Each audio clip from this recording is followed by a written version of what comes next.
Hi, it's Katie Wilson, the Volunteer and Community Coordinator here at Cranleigh Arts. I hope everybody's doing well. So when we closed in March 2020, as a staff team, we spent a little bit of time thinking about how we could still entertain, enrich and inspire our community. So today we're going to talk to Peter and John, who are behind some of the people, there's been a lot of people involved, behind the streaming technology that we've invested in here at Cranleigh Arts. So Peter is our programme coordinator. He's behind the really fantastic, diverse and varied programme that we put on at the Arts Centre when we're open. So welcome to him. So Pete, talk to us a little bit about how we came about investing in the equipment that allows us to live stream performances from the Jack Wag, our lovely auditorium, and what are the benefits that the streaming technology brings us. Hi there. So actually, live streaming is actually something that we've been thinking about for a little while for a few different reasons. Essentially, there are lots of benefits. Mainly, it's a brilliant tool to expand our reach, to not be limited by the number of people that can fit in our auditorium, at a given time on a given day. It raises our profile, allows us to go beyond the geographical boundary of Cranleigh and reach a wider audience, and make more people aware of the work that we do. It gives people who may not have visited us before the chance to experience a show, to see inside the auditorium and to see the high calibre of events that we have at Cranleigh Arts. It produces content that we can shout about on social media and our marketing channels. But most important to us are the benefits in terms of accessibility. It means that people who can't leave the house, or maybe wouldn't feel comfortable in the kind of performance environment, or maybe just old people who aren't comfortable going out kind of at night in the winter, they can all still have access to great live performances and events from home. So, as I say, we've been thinking about it for a while, but it wasn't really a priority for us. It was something for the kind of mid-term. It requires quite a large investment in terms of equipment and know-how. But then the pandemic happened, and overnight we went from having a full program of events to nothing. And so, like everyone, we had no idea how long it was going to go on for. But when it became apparent that we weren't going to be able to have live audiences back for at least a few months, we needed a way to continue our mission to enrich, entertain, and inspire our community. And decided that now was the time to take the leap and make it happen. So actually the extended closure provided quite a unique opportunity where the auditorium was going to be available for a prolonged period of time.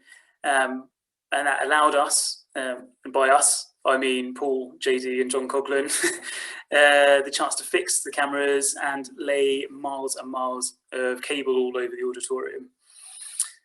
So we were able to install it and test it over the summer in 2020, and we were ready for our first live stream shows in November. The government guidelines at that time meant that we couldn't have an audience in the building, but we were allowed to have artists kind of come and visit and to record events. And we had our first concert with Howsy Yo at the beginning of November, with only 3 or 4 of us in the room, watching it with our own eyes, but that has now had 814 views on YouTube as of this afternoon. And with the online concerts, it also gave us an opportunity to do something new for our audiences, to try some different things. And one of the most popular things we've done is to add the interviews with the performers recorded before the shows in a slightly more kind of informal setting. And so you get to meet them and hear them talk about the programme, what they love about the pieces, what some of the particular technical challenges are around some of the pieces. And so it's meant that we can not only continue with our mission and to put on shows even while the building is closed, we can also add in new bits as well. And then when we were allowed to have audiences back, with social distancing rules, we were only able to have about 30 or so people actually in the building. So having the live streaming meant that we could actually go beyond the auditorium and reach more people at home for the same performance. And on kind of that idea of reaching a wider audience, which is one of the really great benefits, it's been great to see that we're now reaching audiences in other parts of the country and even the world. So, I mean, before the live streaming, it could be quite difficult to get audiences from as far as Shamley Green or maybe even Guildford. But now, like we know from the artists, or the artists who perform with us are from all over the world. And we know that they've had friends and family watching from Malaysia, the Ukraine, and even China. So, I mean, all in all, the live streaming has been a real success story for us. It allowed us to keep offering customers and the community the opportunity to experience amazing live events during lockdown.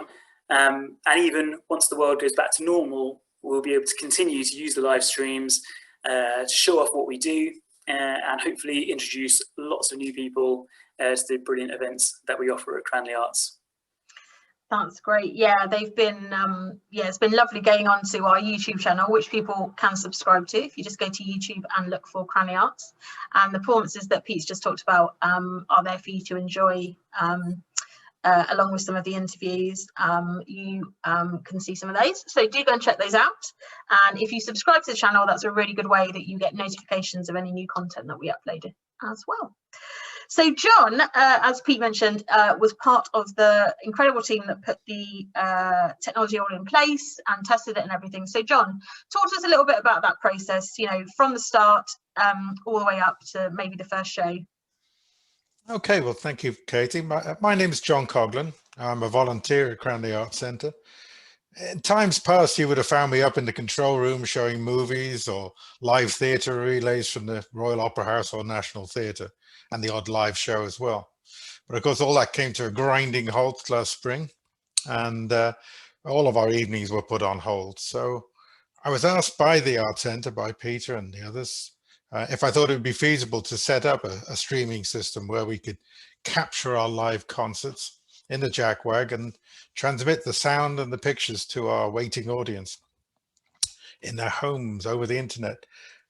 I think I replied that it was certainly achievable, but with an element of risk, as we'd never tackled such a major technical transformation before. Having an electronics engineering background did help a bit, but it's a long time before, since I was actually down in the deep and dirty cogs and wheels of electronics, and things had changed a little bit. Luckily, ardent Cranleigh Arts supporter Stephen Dennison knew a small team who were doing something very similar in a converted church in Perryvale. And so on a very hot day last July, try to imagine that now, a very hot day, Paul Grover and I, suitably bemasked, drove up to West London to take a look at their setup. It was a brief visit, but it gave us a rough idea of what we needed. And when we got back, I was able to put together a system plan and, of course, a shopping list. And this was going to be a major investment for the Arts Centre at a time when revenues were close to zero. So we were never quite sure if we were going to pull it off in that regard. But Bob Wilde and the other trustees supported the plan, put their feelers out and did a great job in putting the funding together. Now, all we had to do was make it work. So it's the only minor little part of our program. Paul got all the equipment ordered, which was itself a major a major achievement, considering our finance staff by themselves are on furlough. And by late September, we were able to put together a sort of test system of cameras and mixers and controllers, all in a bit of a bird's nest on the floor of the auditorium. To our great relief, with the exception of one piece of kit that steadfastly refused to operate, everything worked pretty much as planned. There was still some way to go, but Peter there was already scheduling events, so we had a little bit of focus in getting it finished. October saw Paul Grover and John Dixon scaling ladders and scaffolding to mount the 4 cameras in the ceiling and on the balcony posts. These are special cameras which are called pan, tilt, and zoom cameras. So that means we're able to control where they're directed and how much they're zoomed in from a control box up in the editing suite. Back in the control room, as Peter said, we ran miles of cables back up to the control room, and I set up our little editing suite in there, sort of a very mini BBC, if you like. So what we have up there is a large screen monitor that displays the outputs from all of the cameras and our control room computer. The computer produces things like PowerPoint files and things that we might want to add to the pictures. The video mixing desk is up there. That controls the selection and the switching from camera to camera. And we can do a hard switch from camera to camera, or we can fade or dissolve, or all sorts of other tricks if we choose to. There's then an encoder device which sends the finished result up to the internet, usually to YouTube, as we've already mentioned. We also have to capture the sound, of course, and we purchased 2 studio quality microphones that we strategically place near the artists in order to capture high fidelity stereo sound. This is then fed back to our sound mixing desk that we've had for a couple of years, and added in with any other microphones that we may feel we need to supplement the sound or produce some other effects. And that's then added into the video feed, and the whole lot, hopefully without delays, goes up to the internet. Now, before the concert begins, we have a fair amount of work to do. Typically, we've got to set up the stage lighting. The stage, of course, was never designed for a TV studio work. So we have a little bit of a battle to try and get enough light into there, especially as the background is predominantly dark. So hopefully we can do something about that in the future and put a lighter background in. So we get the stage lighting going. We put together some introductory slides. Make sure that the feed is working up to YouTube and we haven't lost an internet connection or something. And we start the countdown. So we have a 10-minute countdown that runs up to the live performance. Before that, we might have recorded an interview with the performer or performers.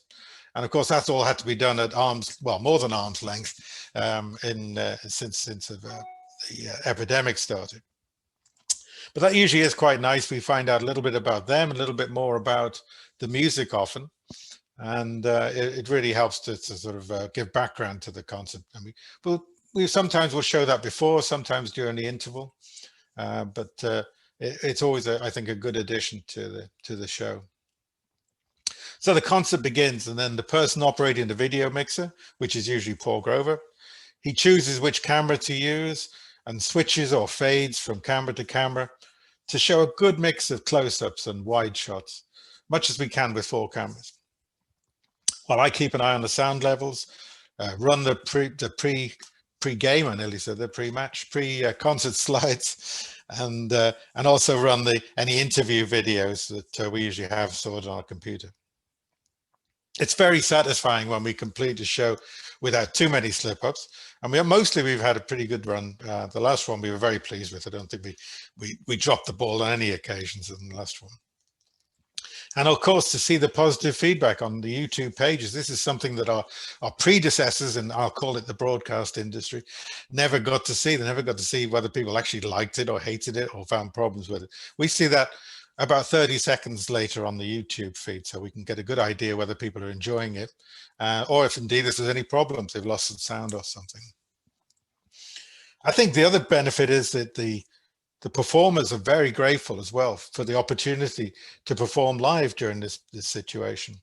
I can't remember which one of them it was, a young lady said that was the first time she'd played live for nearly a year, and apologized for her nervousness. I have no idea why, because she played for almost 2 hours without ever needing to worry about what the music said or anything. In fact, none of these performers come up with music. It's all in their heads. They're absolutely brilliant impresario, very brilliant maestros in their trade.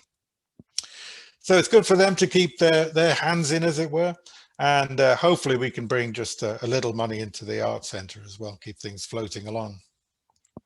And guess what? It's also a lot of fun.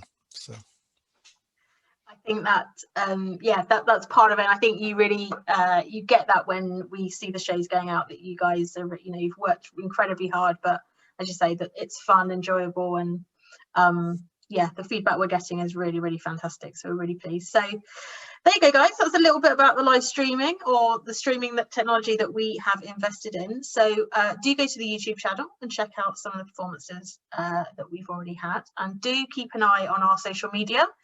We're on Facebook, Twitter and Instagram at Cranleigh Arts. We're also, you can sign up to our mailing list, so you will get first news of any events that we will be putting on as soon as the government allows the guidance to be slightly relaxed and we feel that it's the right thing to do. We will definitely be getting back to doing what we love. But in the meantime, take care and we'll see you all again.